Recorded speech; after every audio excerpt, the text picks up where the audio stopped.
अस्सलाम वालेकुम, आदाब। मैं हूं खलील फरहाद। बीबीएन चैनल के बुलेटिन वर्ल्ड न्यूज़ की शुरुआत करते हैं हेडलाइंस से।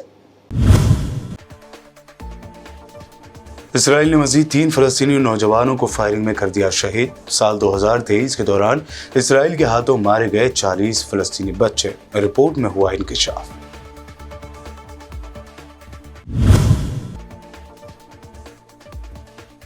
अमेरिका को बड़ा झटका देते हुए कतर और रूस ने लिया बड़ा फैसला। डॉलर के बजाय मुकामी करेंसियों रूसी रूबल और कतरी रियाल में करेंगे तिजारत।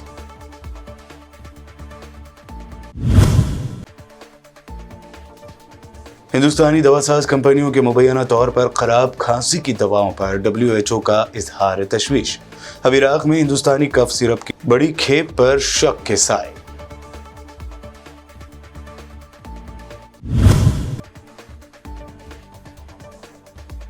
पार्लियामेंट में मोदी सरकार के खिलाफ नो कॉन्फिडेंस मोशन की शुरुआत। राज्यसभा में जगदीप धनखड़ का फूटा डेरेक ओब्रायन पर गुस्सा, पूरे सेशन से किए गए सस्पेंड।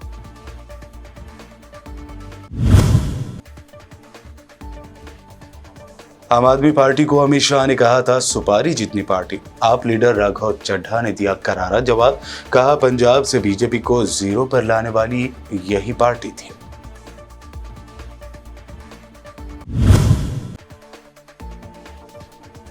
और गुड़गांव में बुजुर्ग कल्लू मियां की कंबल की दुकान को जलाने के बाद मदद को आगे आए लोग।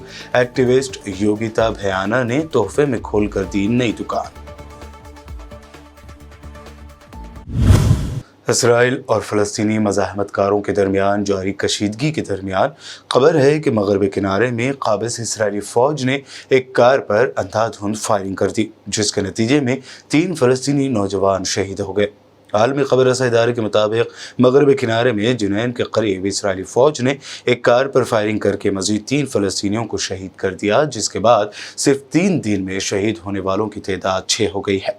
इसराइली सिक्योरिटी फोर्सेस के तर्जुमान ने दावा किया है कि कार में मुसल्लह अस्करियत पसंद सवार थे जो इसराइली फौजियों को निशाना बनाना चाहते थे।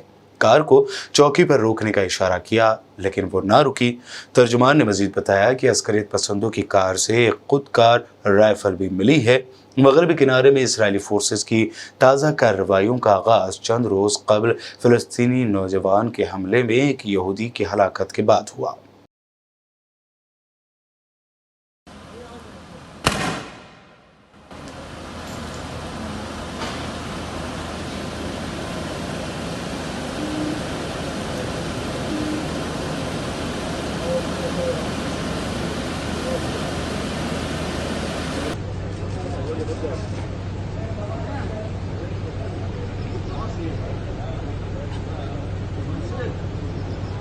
उधर एक हैरत अंगेज इंकशाफ के मुताबिक इसराइली रवां साल के आगाज से अब तक 40 फ़लस्तीनी बच्चों को कत्ल कर चुका है। इंटरनेशनल तहरीक बराए तहफ़्फ़ुज़ अतफ़ाल के शोबे फ़लस्तीन के हुक्काम में से आयद अबू क़ाइश ने मकबूजा दरियाए उर्दन के मगरबी किनारे में गैर कानूनी यहूदी बस्तियों के सिक्योरिटी अमले की फायरिंग से ज़ख्मी 17 साला फ़लस्तीनी बच्चे रमज़ी फ़तही हमीद की आज सुबह अस्पताल में वफ़ात का जिक्र किया और कहा कि इस वफ़ात के 7 साल के आगाज़ से ताहाल इसराइल की तरफ से कत्ल किए गए फ़लस्तीनी बच्चों की तादाद 40 तक पहुँच गई है। उन्होंने ये भी कहा कि इस अरसे में इसराइली फोर्सेज या फिर यहूदी आबादकारों ने दरिया उर्दन के मगरबी किनारे में 33 और ज़ेर मुहासरा गजा की पट्टी में 7 बच्चों को कत्ल किया गया है। सऊदी हुकूमत ने ड्राइविंग के दौरान उसूल व ज़वाबित को मज़ीद सख्त कर दिया है। सऊदी अरब में दौरान ड्राइविंग मोबाइल फ़ोन के इस्तेमाल पर अब 900 रियाल तक का जुर्माना होगा। सऊदी ज़राए इब्लाग के मुताबिक सऊदी महकमे ट्रैफिक ने ट्वीट में कहा कि दौरान ड्राइविंग मोबाइल फ़ोन का इस्तेमाल ट्रैफिक की खिलाफ वर्जी है, जिसके मुर्तकिब अफराद को 500 से 900 रियाल तक का जुर्माना अदा करना पड़ सकता है। अमेरिका को बड़ा झटका देते हुए कतर और रूस ने बड़ा फैसला लिया है। दरअसल ईरानी मीडिया के हवाले से खबर सामने आई है कि कतर में रूस के सफीर ने इंकशाफ करते हुए कहा कि मास्को और दोहा ने बाहमी तिजारत में मकामी करेंसियों रूसी रूबल और कतरी रियाल से इस्तेफादा करने का फैसला किया है। इकोनॉमिक की रिपोर्ट के मुताबिक कतर में रूस के सफीर दोगाद केन ने रूस और कतर के तिजारती मामलात मुकामी करेंसियों में करने का इंकशाफ किया है। रिपोर्ट के मुताबिक जून के महीने में रूसी वज़ीर आज़म मिखाइल मिशोस्तिन और कतर के वज़ीर ख़ारजा मोहम्मद बिन अब्दुर्रहमान आल सानी के दरमियान होने वाली मुलाकात में रूस कतर तिजारती मामलात मुकामी करेंसियों में करने के मौजू पर बातचीत हुई थी।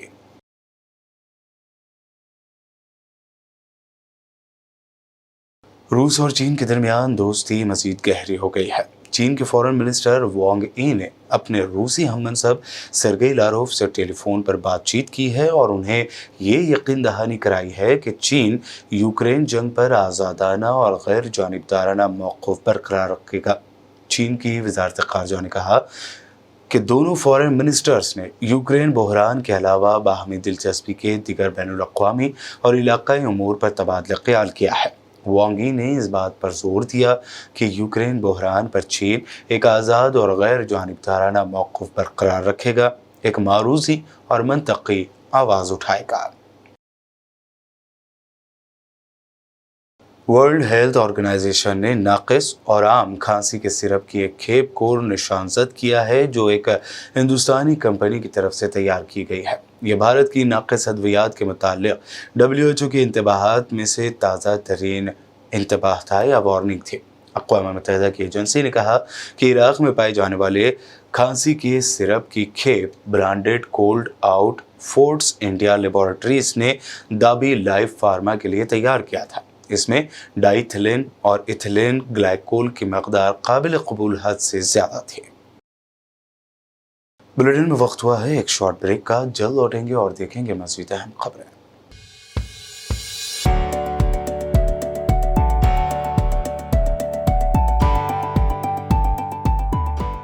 वर्ल्ड न्यूज के स्पॉन्सर हैं स्वागत, अदरक, लहसुन और मसाले 100% प्योर एंड हाइजीनिक।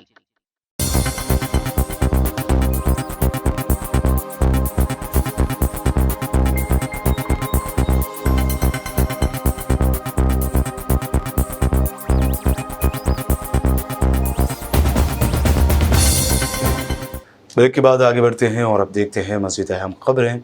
अपोजिशन की जानिब से पार्लियामेंट में मोदी हुकूमत के खिलाफ लाए गए नो कॉन्फिडेंस मोशन पर बहस का आगाज़ करते हुए कांग्रेस लीडर गौरव गोगोई ने कहा कि मणिपुर आज इंसाफ की मांग कर रहा है। हम आज मणिपुर की नहीं पूरे भारत की बात कर रहे हैं।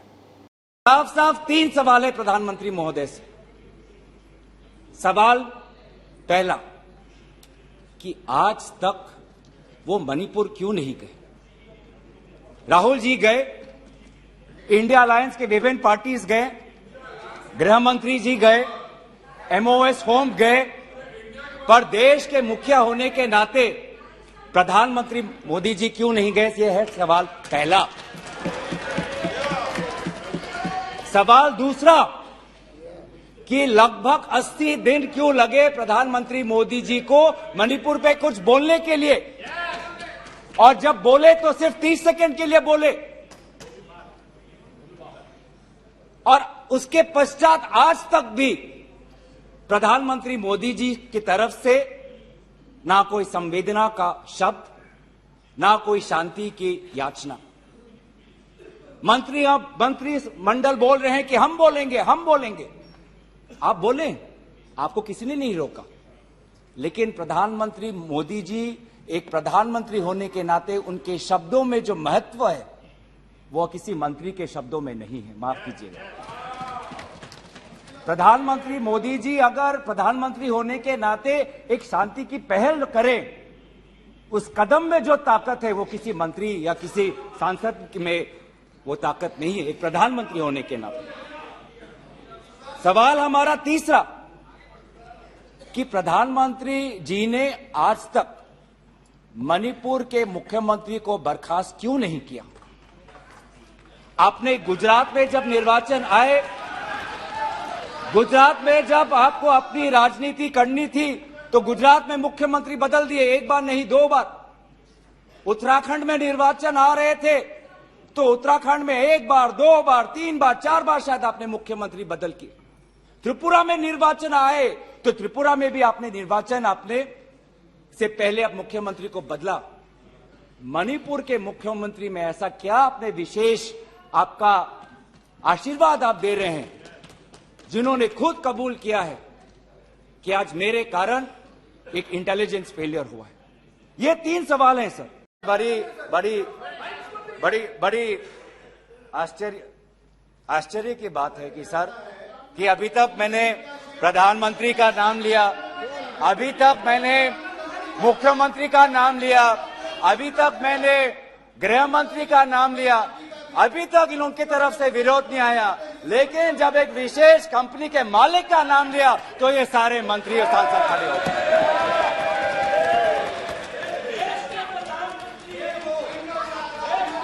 किसकी सरकार है सर? ये किसकी तृणमूल कांग्रेस के एमपी डेरेक ओब्रायन को राज्यसभा से सस्पेंड कर दिया गया है। उन्हें बक़िया मॉनसून सेशन के लिए ऐवान से सस्पेंड किया गया है। राज्यसभा के चेयरमैन जगदीप धनखड़ ने आज की कार्रवाई के दौरान ऐलान किया कि तृणमूल कांग्रेस के एमपी डेरेक ओब्रायन को बक़िया मॉनसून सेशन के लिए सस्पेंड कर दिया गया है। चेयरमैन ने कहा कि डेरेक पब्लिसिटी के लिए ऐवान में ड्रामा कर रहे हैं। हैरत की बात यह है कि उन्हें ऐसे वक्त सस्पेंड कर दिया गया जबकि मोदी सरकार के खिलाफ अपोजिशन इत्तेहाद नो कॉन्फिडेंस मोशन लेकर आई है। आज लोकसभा में इस पर बहस भी होनी है।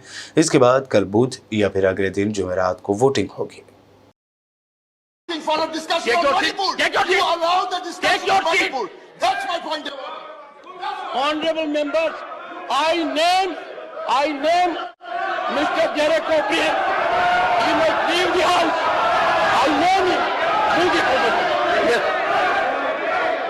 आम आदमी पार्टी के नौजवान लीडर राघव चड्ढा ने होम मिनिस्टर अमित शाह की जानिब से आपको सुपारी जितनी पार्टी कहे जाने पर लोकसभा में करारा जवाब दिया है।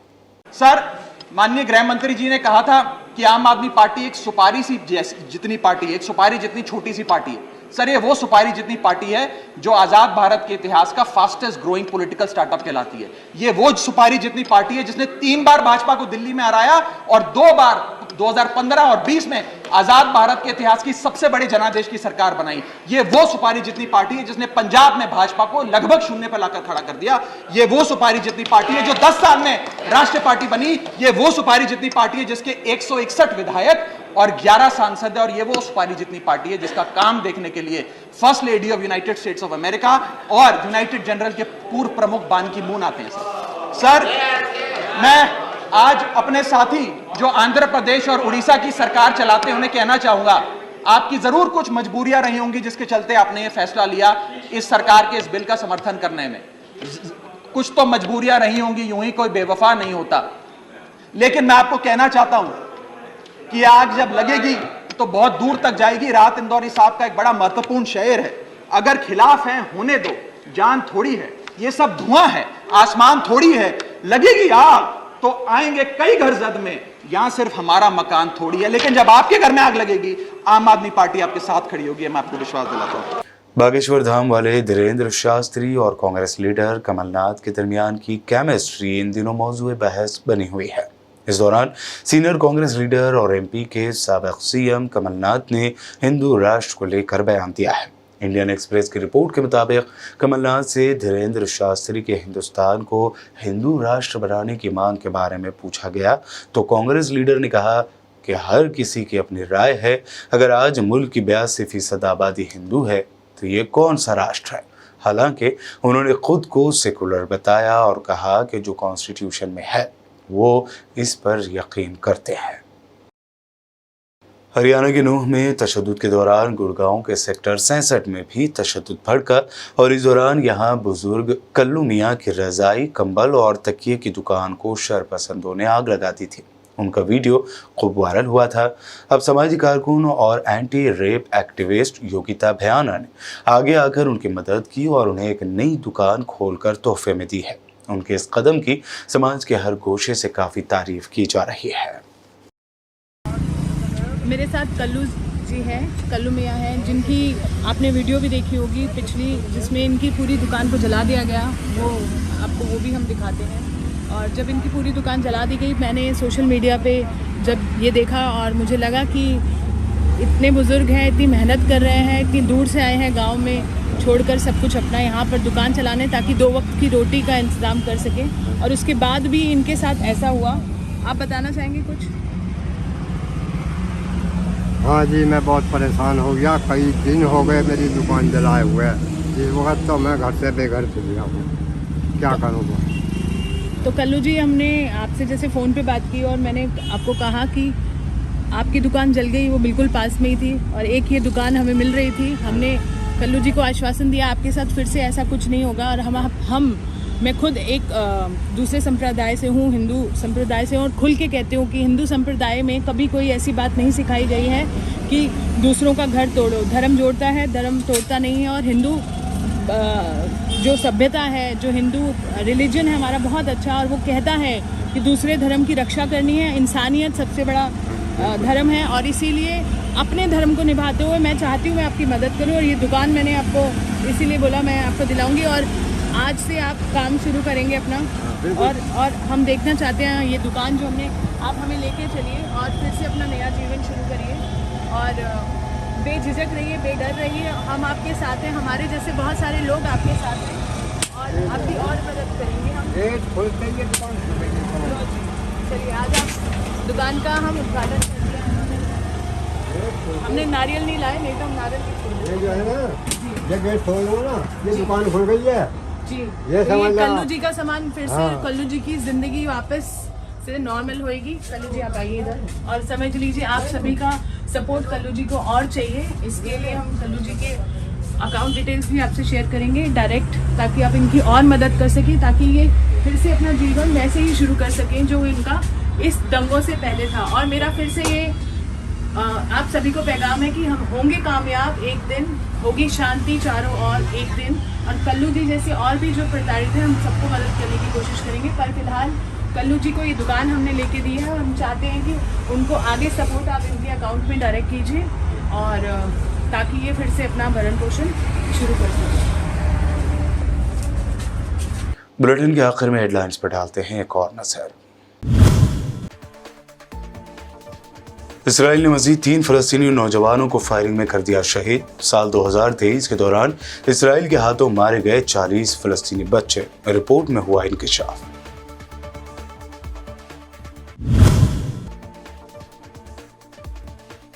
अमेरिका को बड़ा झटका देते हुए कतर और रूस ने लिया बड़ा फैसला। डॉलर के बजाय मुकामी करेंसियों रूसी रूबल और कतरी रियाल में करेंगे तिजारत।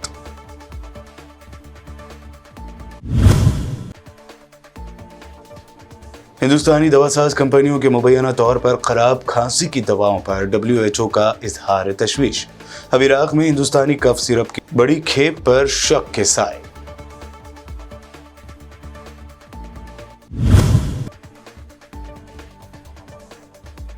पार्लियामेंट में मोदी सरकार के खिलाफ नो कॉन्फिडेंस मोशन की शुरुआत। राज्यसभा में जगदीप धनखड़ का फूटा डेरेक ओब्रायन पर गुस्सा, पूरे सेशन से किए गए सस्पेंड।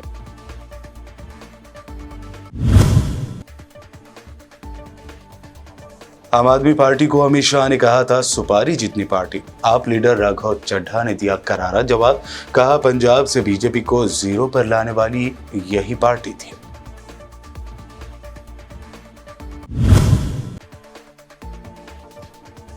और गुड़गांव में बुजुर्ग कल्लू मियां की कंबल की दुकान को जलाने के बाद मदद को आगे आए लोग। एक्टिविस्ट योगिता भयाना ने तोहफे में खोलकर दी नई दुकान।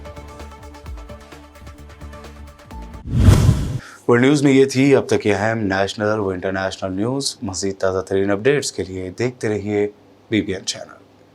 BBN चैनल के व्यूअर्स के लिए एक अहम इत्तला। अब BBN चैनल का टेलीकास्ट भारत भर में हो रहा है। हमारे व्यूअर्स भारत में कहीं भी टीवी पर आप BBN चैनल देख सकते हैं।